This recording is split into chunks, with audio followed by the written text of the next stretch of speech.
Hello everybody, स्वागत है आप सभी का शर्मा जी एजुकेशन के एक और नए वीडियो में। और आज हम बात करने वाले हैं आप सभी से कि यदि आप डीईसी एली यानी बिहार पॉलिटेक्निक का एक पार्ट है जहां पे आप जो है लेटरल एंट्री का फॉर्म फिलअप करके पॉलिटेक्निक इंजीनियरिंग को सिर्फ 2 साल में कंप्लीट कर सकते हैं। तो इसकी क्या एलिजिबिलिटी है, कब से ऑनलाइन फॉर्म फिलअप होता है, क्या ऑनलाइन फॉर्म फिलअप होना शुरू हो गया है, और इससे जुड़ी बहुत सारी चीज़ों के बारे में आज की इस वीडियो में हम जानने वाले हैं। तो वीडियो कंप्लीट देखना, ये आपसे रिक्वेस्ट है। जो चैनल पर पहली बार आए हैं, सब्सक्राइब नहीं किया है, इंफॉर्मेटिव लगे कंटेंट तो जरूर सब्सक्राइब कीजिएगा। तो यहाँ पे हम लोग बात करने वाले हैं डीईसी एली को, लेकिन यहाँ पे हम क्राइटेरिया में बात करेंगे 10 ऐसे पॉइंट्स जहां पे मैं आपसे बात करूंगा कि कैसे बिहार पॉलिटेक्निक का डीईसी एली बेहतर है, क्या आपको करना चाहिए, और इससे जुड़ी कुछ और भी जानकारियां शेयर करेंगे।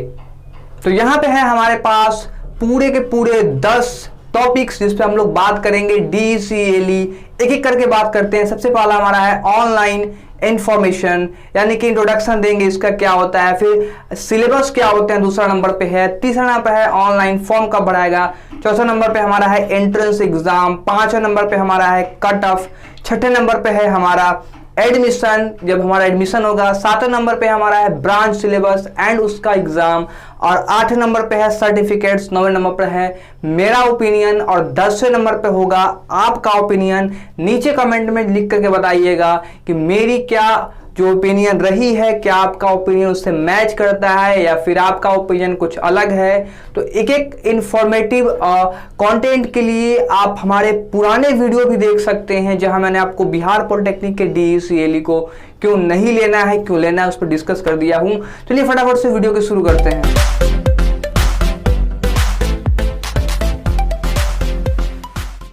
दोस्तों, बिहार पॉलिटेक्निक डीईसी एली जो है वो लेटरल एंट्री का फॉर्म होता है जो कि हर साल बीसीईसी के द्वारा कंडक्ट कराया जाता है। ये एग्जाम जो है वो ऑफलाइन होता है, लेकिन इसका जो ऑनलाइन फॉर्म आपको एंट्रेंस एग्जाम के लिए फिलअप करना पड़ता है।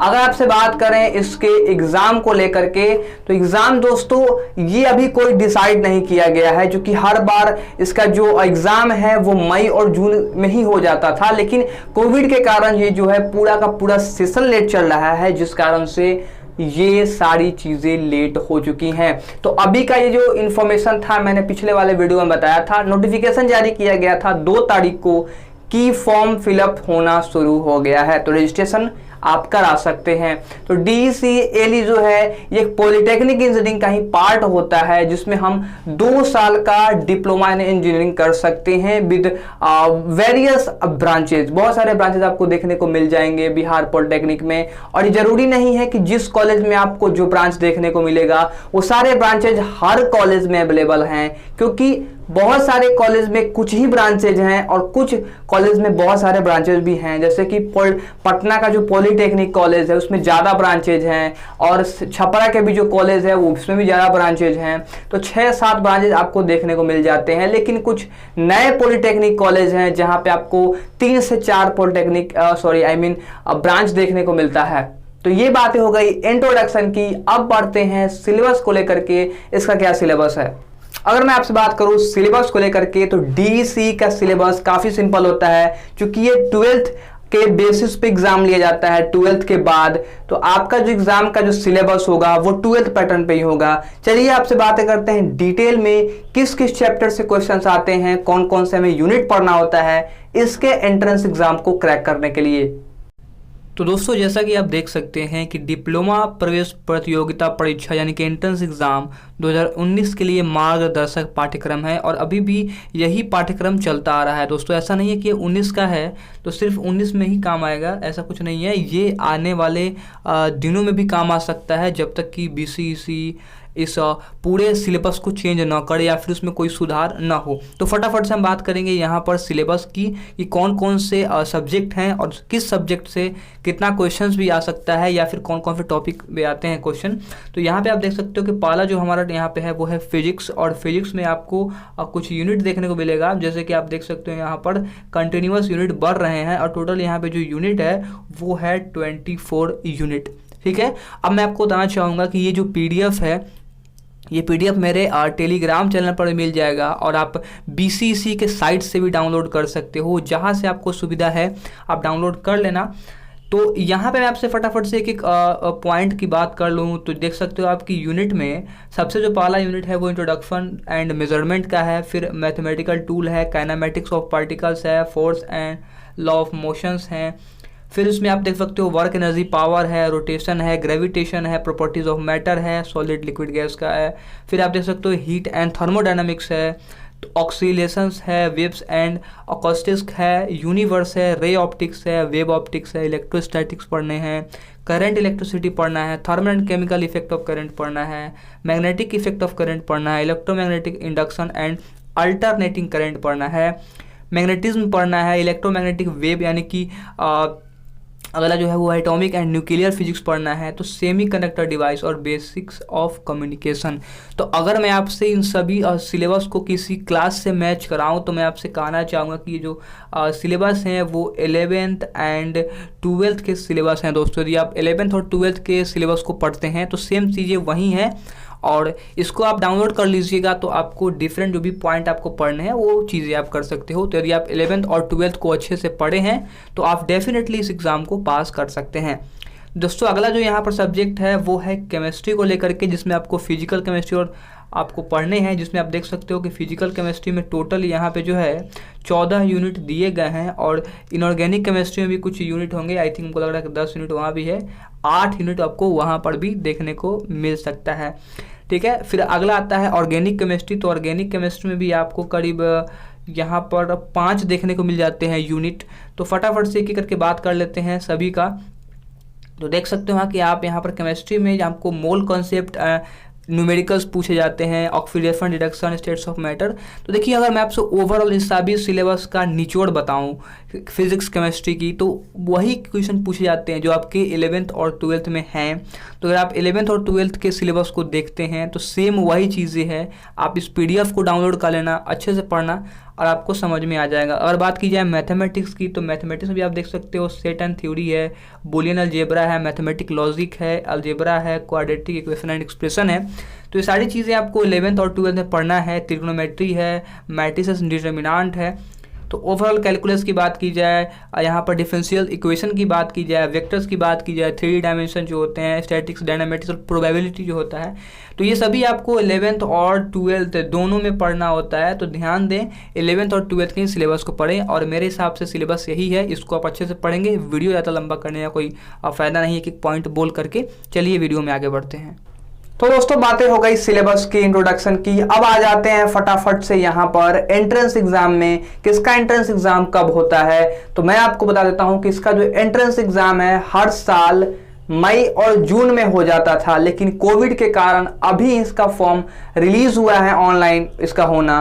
तो हो सकता है कि ये एग्जाम जो है वो अगस्त या फिर सितंबर में कंडक्ट करा लिया जाए। तो देखते हैं क्या है, कुछ है इसमें स्पेशल नहीं होता है एग्जाम में। एग्जाम जो है वो आपका ऑफलाइन होगा, पेपर पे होगा, ऑब्जेक्टिव क्वेश्चंस आते हैं, 4 आपको ऑप्शंस देखने को मिलेंगे, लेकिन आपको OMR शीट देखने को मिलेगा जहां पे आपको गोल गोल बिंदु भरने पड़ेंगे। तो ये है एंट्रेंस एग्जाम की सिलेबस की बातें कर लिए। अब बात करते हैं कट ऑफ को लेकर के। अगर कट ऑफ की बात की जाए दोस्तों तो इसका कोई लिमिटेशन नहीं होता है कि हर बार इतना ही कट ऑफ जाएगा। हालांकि इसमें बहुत ही कम बच्चे पार्टिसिपेट करते हैं। जिन लोगों को पता होता है, एक सही नॉलेज उनके पास होता है, तो वो लोग पार्टिसिपेट नहीं करते हैं। लेकिन जो लोग नए होते हैं, जिनको इसके विषय में कोई जानकारी नहीं होती है या फिर किसी दूसरे के थ्रू एग्जाम को देते हैं, तो वो लोग इसमें ज़्यादा आ जाते हैं। तो उस कंडीशन से क्या होता है कि यहाँ पे बच्चे कम होंगे तो कट ऑफ भी कम जाता है। अगर बच्चे ज़्यादा रहते हैं तो कट ऑफ भी हाई हो जाता है। तो ये जरूरी नहीं है कि cut of her bar same हो, तो यहाँ पर फ्लक्चुएट होता रहता है कट ऑफ। तो ये देखना पड़ता है कि किस ईयर में कितना कट ऑफ गया है, उसके हिसाब से अगले साल में जितना बच्चे बैठेंगे। देखते हैं कुछ इसमें लिमिटेड सीट होती है और बच्चे का रेशियो निकाल करके यहाँ पे हम कट ऑफ बता सकते हैं कि हाँ इतना इतना है। तो आप गूगल भी कर सकते हो। मैं यहाँ पे कुछ इन्फॉर्मेशन आपको अपने स्क्रीन पर शेयर कर देता हूँ कितना कट ऑफ जाता है। दोस्तों बातें हो गई कट ऑफ की, अब बात करते हैं अपने छठे नंबर पॉइंट एडमिशन को लेकर के। दोस्तों एडमिशन में क्या होगा, यहाँ पर आपको एडमिशन से पहले काउंसलिंग कराई जाएगी। यानी कि अगर आपका रिजल्ट आता है कट ऑफ में, आपका कट ऑफ के अंदर आप हैं, तो आपका जो है ऑनलाइन काउंसलिंग होता है। पहले ये ऑफलाइन हुआ करता था, लेकिन अब ऑनलाइन हो गया है। काउंसलिंग क्या होता है, चलिए दोस्तों थोड़ा सा आपके साथ डिस्कस कर लेते हैं। काउंसलिंग में दोस्तों ये होता है कि आपके अनुसार जितने भी आपका मन पसंदीदा ब्रांच है, जितने भी आप कॉलेज में चाहते हो कि हाँ हमें इन कॉलेज में हमको ब्रांच मिलना चाहिए, सीट मिलनी चाहिए, तो आप उन कॉलेज में फिल कर सकते हो। और काउंसलिंग में देखा जाता है कि किस बच्चे का कितना रैंक है, और रैंक के हिसाब से कॉलेज को और ब्रांच को डिस्ट्रीब्यूट किया जाता है। तो यदि आपका काउंसलिंग में भी नाम आता है तो उसके बाद आती है प्रोसेस एडमिशन की। और एडमिशन में आपको कौन कौन सी चीज़ों की ज़रूरत होती है, हालांकि मैंने इसके ऊपर वीडियो बना रखा है, आपको टैग कर दूंगा आई बटन पे या फिर डिस्क्रिप्शन में लिंक दे दूंगा, जाकर के देख सकते हैं कौन कौन से डॉक्यूमेंट की ज़रूरत होती है। DCLE या फिर बिहार पॉलिटेक्निक का PE वाला फॉर्म जो होता है सेम डॉक्यूमेंट लगता है, तो जरूर से जाकर देखना वो वीडियो, आपको अच्छे समझ में आ जाएगा। बातें कर लेते हैं दोस्तों एडमिशन की। तो एडमिशन में आपको सिंपली यही सभी डॉक्यूमेंट की ज़रूरत होगी, और कुछ और भी डॉक्यूमेंट आपको ऑनलाइन काउंसलिंग के बाद देखने को मिल जाएंगे BCEC के द्वारा। कॉलेज में जाइएगा, जिस कॉलेज में आपका अलॉट होगा वही कॉलेज आपको मिलेंगे, और उसके बाद शुरू हो जाती है दोस्तों आपकी ब्रांच की पढ़ाई। ठीक है, क्योंकि यहाँ पर 11th और 12th की पढ़ाई नहीं होती है, जो कि आप सीधे थर्ड सेमेस्टर में इंटर करते हो, और थर्ड सेमेस्टर की जो पढ़ाई होती है वो ब्रांच की पढ़ाई होती है। और समस्या जो है दोस्तों यहीं से शुरू होता है। आगे आपको बताएंगे मेरे ओपिनियन में कि मेरा क्या ओपिनियन है इसको लेकर के, जरूर से समझना। अब बात कर लेते हैं दोस्तों ब्रांच सिलेबस और एग्जाम को लेकर के, किसका सिलेबस क्या होता है, एग्जाम क्या होते हैं। देखिए दोस्तों, आपको जो भी सब्जेक्ट दिया गया है, जो भी ब्रांच दिया गया है, उसके अनुसार आपके सिलेबस होंगे। इलेक्ट्रिकल, मैकेनिकल, सिविल, ये सभी का जो है सिलेबस अलग होता है, जो कि मैं आपसे पहले ही कहा कि एक ब्रांच पेपर होता है थर्ड सेमेस्टर में, और सभी ब्रांचेस अलग हो जाते हैं। एग्जाम जो है वो सेमेस्टर के ऊपर होता है, यानी कि आपको हर 6 महीने पर एक एग्जाम देना पड़ेगा। उसके अंदर भी आपको एक इंटरनल एग्जाम देना पड़ता है, और भी कुछ टर्म और प्रैक्टिकल्स, लैब, सेशनल वगैरह बनाने होते हैं। मैंने इसके ऊपर वीडियो बना रखा है, देखना चाहोगे डिस्क्रिप्शन लिंक मिल जाएगा, जरूर से देखना, या फिर प्लेलिस्ट में चेक कर सकते हैं। तो एग्जाम जो है दोस्तों वो जून और दिसंबर में कंडक्ट कराए जाते हैं, लेकिन कोविड के कारण सारे सेशन लेट हो चुके हैं।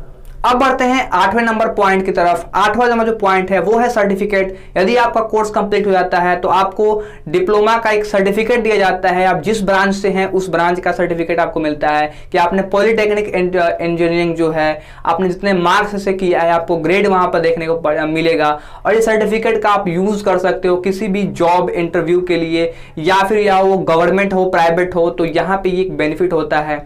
अब बात करते हैं दोस्तों अपने ओपिनियन की कि मेरा क्या ओपिनियन है DCLE को लेकर के, क्या हमें ये करना चाहिए या फिर नहीं करना चाहिए, या फिर हमारा 10th वाला ही बेहतर है पॉलिटेक्निक इंजीनियरिंग। चलिए इसके ऊपर डिस्कस करते हैं। तो दोस्तों अब बात आती है मेरे ओपिनियन की, मेरा ओपिनियन क्या है DCLE को लेकर के। चलिए मैं आपसे बातें करता हूँ DCLE को लेकर के कि आखिर में ये DCLE क्यों नहीं करना चाहिए। सबसे पहले इसके बारे में बात करूंगा, फिर मैं आपसे बात करूंगा कि DCLE क्यों करना चाहिए। मैंने 2 वीडियो बना रखा है इसके ऊपर कि DCLE क्यों नहीं करना चाहिए। यदि आपने वो वीडियो नहीं देखा है तो फिर डिस्क्रिप्शन में लिंक है, जाकर के एक बार जरूर से देखना, आपको समझ में जरूर से आएगा। और इस बार भी हम वैसा ही कुछ यहाँ पर बेस लेंगे, पॉइंट ऑफ व्यू लेंगे कि क्या है। देखिए DCLE जो है वो 2 साल का कोर्स होता है। अगर आपकी सिचुएशन की बात की जाए, अगर सिचुएशन सही है, पूरा पेंडेमिक कुछ भी ऐसा यहाँ पर इंडिया में नहीं है, हर संस्थान सही रूप से संचालित हो रहे हैं, तो उस कंडीशन में आप DCLE को ले सकते हैं। लेकिन यदि आप एक पुअर छात्र हैं, आप उतना आपके पास नॉलेज नहीं है, आप उतना गेन नहीं कर सकते हैं, फटाफट से आप रीड नहीं कर पाते हो किसी चीज़ को, एंट्रेंस एग्जाम में आपके कम नंबर आए हैं, या फिर आप पढ़ने में थोड़े बहुत कमज़ोर हैं, तो इस सिचुएशन में भी आपको DCLE नहीं लेना चाहिए, क्योंकि आपको डायरेक्ट ब्रांच पेपर पढ़ने को मिलता है, और आपने कभी भी ऐसा कोई चीज़ नहीं पढ़ा है जो आप सीधे DCLE में आपको देखने को मिल जा रहा है। अब इस सिचुएशन में क्या होता है कि बच्चे जो है या तो उनका कैरी लग जाता है 2 पेपर में, अगर 3 पेपर में कैरी लग गया तो फिर वो फेल हो जाते हैं। इसलिए मैं सजेस्ट करता हूँ कि आपको DCLE नहीं लेना चाहिए। एक सबसे पहला यहाँ पर मैं आपसे कहना चाहूँगा कि ये नंबर 1 पॉइंट है कि इसलिए हमें DCLE नहीं लेना चाहिए। देखिए दोस्तों, अगर आपके पास क्षमता है कि हाँ हम एग्ज़ाम में बैठ करके पास हो सकते हैं, एग्ज़ाम को क्लियर कर सकते हैं, मैं एंट्रेंस की बात नहीं कर रहा हूँ, मैं बात कर रहा हूँ आपकी ब्रांच पेपर की जो कि एक्सटर्नल एग्ज़ाम होता है, सेमेस्टर एग्ज़ाम, उसकी, तो आप डेफिनेटली एग्ज़ाम दीजिए। एग्ज़ाम देने में कोई बड़ी बुराई नहीं है। लेकिन अगर आपसे लगता है कि नहीं हो पाएगा तो फिर मत दीजिए, पैसा बर्बाद हो जाएगा। 2200 से 2500 रुपये लगते हैं DCLE के एंट्रेंस एग्ज़ाम को लेकर के। अब आपसे बातें करते हैं दोस्तों, दूसरा पॉइंट ऑफ व्यू क्या है कि देखिए अभी जो है वो पैंडमिक चल रहा है। अब इस पैंडमिक में क्या है दोस्तों कि इसके जो एग्ज़ाम है वो हर बार पोस्टपोन किए जा रहे हैं। 2020 का अभी तक फर्स्ट सेमेस्टर का एग्ज़ाम नहीं हुआ है, पॉलिटेक्निक इंजीनियरिंग यानी कि PE का, और ELE का भी ऐसा कुछ भी कहा नहीं जा रहा है। बहुत सारे लोगों ने इसको SBT से मांग किया है कि प्रमोट किया जाए, चाहे वो 3rd सेमेस्टर हो, 5th हो या फिर 1st हो। अब देखना ये है कि SBT इस पर कितना ज़्यादा असर लेता है या फिर गौर करता है कि सही में SBT प्रमोट करेगा या फिर नहीं करेगा। मुझे तो बहुत ही कम उम्मीद है कि करेगा। अगर करता है तो एक बहुत ही बड़ी बात होगी, आप सभी के लिए एक गुड न्यूज़ होगा।